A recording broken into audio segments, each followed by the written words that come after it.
12 नवंबर को थी देव उठानी एकादशी। जैसे कि हम सभी को पता है कि देव उठानी एकादशी से पूर्णिमा तक 5 दिन शुभ मुहूर्त होता है तुलसी विवाह का।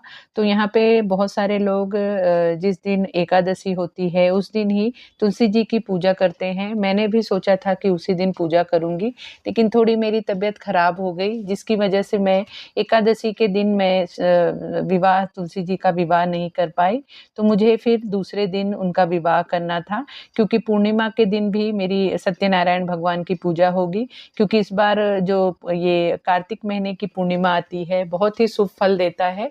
तो उस दिन मैं अभी 2 साल हो गए हैं मुझे पूर्णिमा की पूजा करते हुए। हर महीने की पूर्णिमा के दिन मैं पूजा करती हूँ सत्यनारायण भगवान का, जो कि खुद से ही कर लेती हूँ, लेकिन उसका एक बार 1 साल में उसका उद्यापन करना भी ज़रूरी होता है। तो उसी का उद्यापन भी मुझे करना है पूर्णिमा के दिन। मैंने पहले सोचा कि पूर्णिमा के दिन ही तुलसी विवाह कर लूँ, लेकिन फिर मैंने सोचा कि बहुत सारे काम एक साथ हो जाएँगे, तो इसलिए फिर मैं आज मतलब बुधवार के दिन 13 तारीख को मैंने फिर तुलसी विवाह करने का सोचा। तो उसी की तैयारी में सुबह-सुबह लग गई। सुबह का जैसे कि जो भी रेगुलर वाला काम होता है वो सब करके यहाँ पे मैं तुलसी माँ के लिए वस्त्र बनाने लगी। उनके लिए पहले मैंने सोचा कि उनको मैं साड़ी पहनाऊँगी, लेकिन फिर मुझे ऐसा लगा कि साड़ी से अच्छा होगा कि उनके लिए लहंगा चुनरी बनाया जाए। तो वही यहाँ पे बनाने की तैयारी हो रही है बहुत ही झटपट से, और मैंने यहाँ पे उनके लिए लहंगा बना लिया, और चुनरी तो जो लाल कलर की चुनरी होती है उसे ही मैं ओढ़ाऊँगी। तो देखिए यहाँ बहुत ही प्यारा-सा ये मेरे माता रानी का मतलब तुलसी माँ का लहंगा तैयार हो गया है।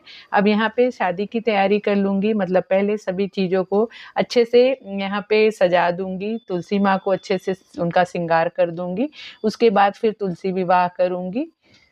जैसे कि हम चीज़ों को करते-करते सीखते हैं, लर्निंग प्रोसेस पे हम हमेशा रहते हैं, तो उसी तरह से पूजा-पाठ भी हम धीरे-धीरे वक़्त के साथ सीखते जाते हैं। तो इस बार मैंने सोचा कि मैं यहाँ पे तुलसी माँ का विवाह थोड़ा और अच्छे से करूँ। हर बार मैं थोड़ा सिंपल में ही करती थी, लेकिन इस बार मेरे दिल में आया कि थोड़ा और बेटर तरीके से किया जाए। तो यहाँ पे इस बार मैंने गन्ने का ये जो इस तरह से ईख होता है, मतलब गन्ना होता है, उसके इस तरह से जो डंडियाँ मिलती हैं, ज़्यादा इस डिटेल में पता नहीं है इसे क्या कहते हैं, तो वो मैंने लाया था और उसे जैसे प्रॉपर मंडप बनाते हैं, तो यहाँ पे मंडप बना दिया है।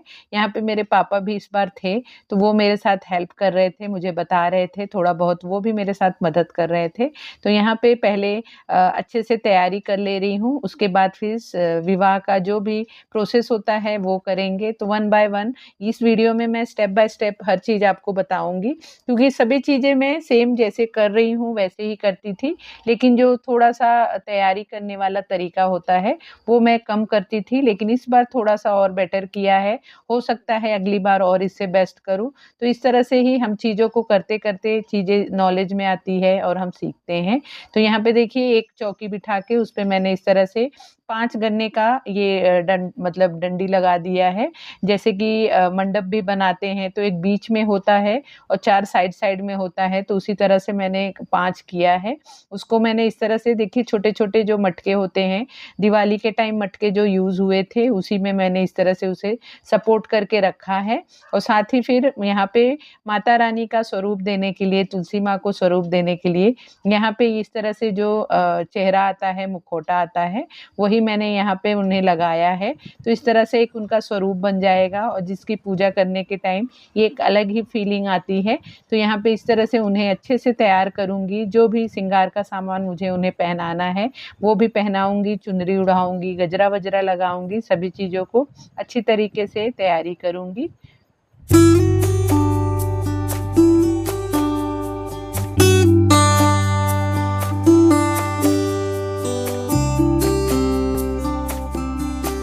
यहाँ पे मैंने चौकी पे पीला वस्त्र बिछा के और फिर यहाँ पे सत्यनारायण भगवान का मैंने फ़ोटो रख दिया है।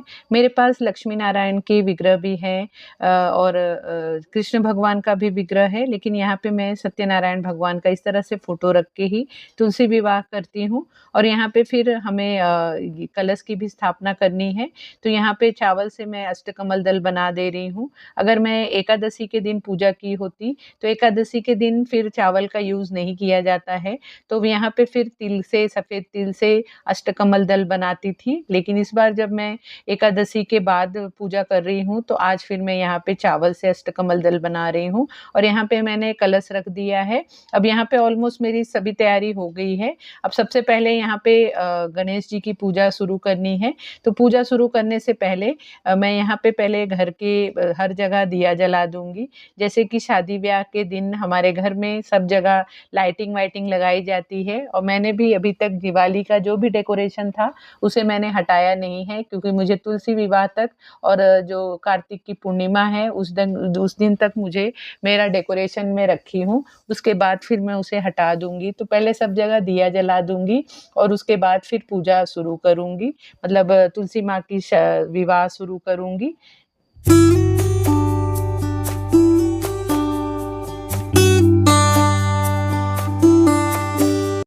पूजा शुरू करने से पहले जो भी तैयारी की है, यहाँ पे पहले गंगा जल छिड़क दूँगी। यहाँ पे जो भी चीज़ें हैं शुद्धिकरण कर लेती हूँ। उसके बाद यहाँ पे मैंने घी का दिया मतलब रख दिया है भर के। सबसे पहले दिया जला दूँगी, धूप दिखा दूँगी क्योंकि पूजा शुरू करने से पहले हम अग्नि प्रज्वलित करते हैं। तो यहाँ पे पहले जोत जला दूँगी और धूप दिया दिखा दूँगी, उसके बाद पूजा शुरू करूँगी। तो सबसे पहले यहाँ पे मैं गणेश जी की पूजा करूँगी। जैसे कि सभी जानते हैं कि कोई भी पूजा गणेश जी की पूजा से ही शुरुआत होती है। तो यहाँ पे गणेश जी के विग्रह को मैं यहाँ पे उनकी स्थापना कर दूँगी, फिर उन्हें टीका लगा दूँगी, जनेऊ चढ़ा दूँगी, फूल चढ़ा दूँगी और उनका अलग से भोग लगा दूँगी। तो पहले हम गणेश जी का आह्वान करके उन्हें विराजमान कर लेते हैं, उसके बाद फिर पूजा शुरू करते हैं। तो इसी तरह से मैं भी पूजा शुरू करती हूँ और अब यहाँ पे तुलसी माँ का विवाह करने का जो भी स्टेप बाय स्टेप जिस तरह से मैं करती हूँ, वही मैं आप लोगों के साथ शेयर कर रही हूँ।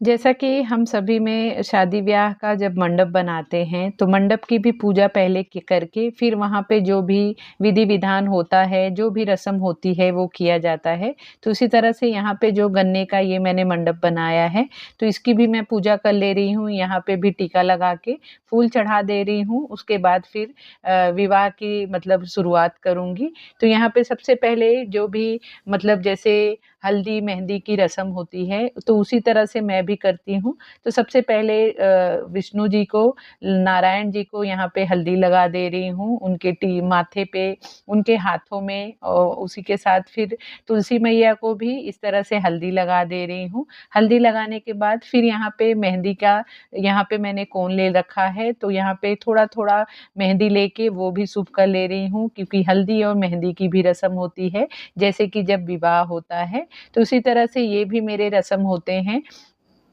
यहाँ पे जो भी श्रृंगार का सामान होता है, वो तुलसी मैया को तो मैं पहनाती हूँ और जो नहीं पहना पाती हूँ, वो सब चीज़ें मैं उनके सामने रख देती हूँ। जैसे श्रृंगार का जो भी सामान होता है, सुहाग का जो भी सामान होता है, लाल चूड़ी हुई, टिकली हुआ, सिंदूर हुआ, नेल पेंट हुआ, कोन हुआ मेहंदी का, ये सब चीज़ें उनके सामने इस तरह से रख के पैर पड़ लेती हूँ और साथ ही फिर यहाँ पे कलश की पूजा कर लेती हूँ, कलश स्थापना कर लूँगी। यहाँ पे हल्दी कुंकू चढ़ा दूँगी, फूल चढ़ा दूँगी हर जगह पे। उसके बाद फिर यहाँ पे जयमाल करना शुरू करती हूँ। तो जयमाल में पहले सबसे पहले मतलब तुलसी मैया को वो माला को छुआ के मतलब टच करा के पहले विष्णु जी को माला पहनाती हूँ। जैसे जयमाल होता है अपने में, तो सबसे पहले दूल्हे को जयमाला पहनाया जाता है, फूल की माला पहनाया जाता है। तो उसी तरह से तुलसी माँ को टच करा के पहले विष्णु जी को पहनाती हूँ और फिर विष्णु जी से छुआ के मतलब टच करा के फिर यहाँ पे तुलसी माँ को पहनाती हूँ। तो यहाँ पे जयमाल की भी विधि पूरी हो जाती है।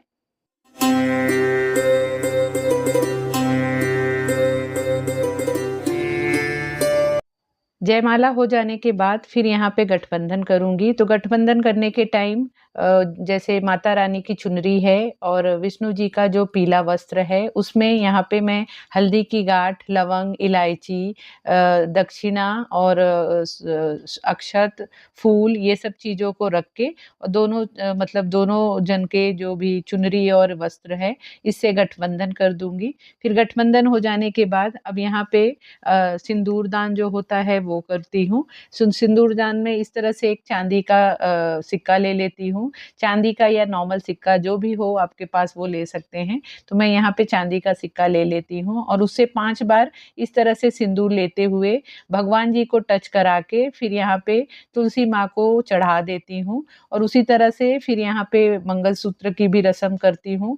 मंगलसूत्र भी यहाँ पे विष्णु जी को टच करा के और फिर उसे मैं तुलसी माँ को पहना देती हूँ। तो इस तरह से उनका विवाह संपन्न हो जाता है। उसके बाद जैसे कि शादी ब्याह में बहुत सारे वैरायटी के फल, फ्रूट और मिठाई का भोग लगाया जाता है, मतलब खिलाया जाता है। तो उसी तरह से यहाँ पे मैं मिठाई, फल का भोग लगाती हूँ और उसके बाद फिर जो भी माता रानी का यहाँ पे तुलसी विवाह की कथा होती है, तो कथा की मेरे पास कोई बुक नहीं है, तो मैं गूगल पे से ही कथा निकाल के उसे पढ़ लेती हूँ। साथ ही तुलसी माँ का आरती करती हूँ, विष्णु जी की आरती करती हूँ, गणेश जी की आरती करती हूँ। इस तरह से मेरे तुलसी माँ का विवाह संपन्न हो जाता है और इस तरह से पूजा पाठ जब हमारे घर में करते हैं, तो एक अलग ही पॉजिटिविटी बनती है और एक हमारे मन को एक अच्छा लगता है।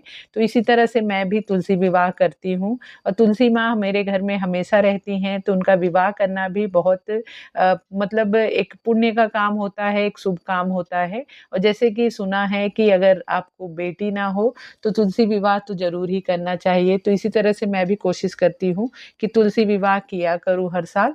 तो इस तरह से मेरी हर साल की तुलसी विवाह होती है। तो मैंने सोचा इस बार आप लोगों के साथ डिटेल वीडियो शेयर करती हूँ। आई होप आप लोगों को वीडियो अच्छी लगी होगी, आपको पसंद आई होगी। आपको मेरी वीडियो कैसी लगी प्लीज़ कमेंट करके ज़रूर बताना और अगर आपको मेरी वीडियो अच्छी लगी हो तो प्लीज़ वीडियो को लाइक शेयर करना और अगर आपने अभी चैनल को अभी तक सब्सक्राइब नहीं किया है तो प्लीज़ चैनल को भी ज़रूर सब्सक्राइब कर लेना।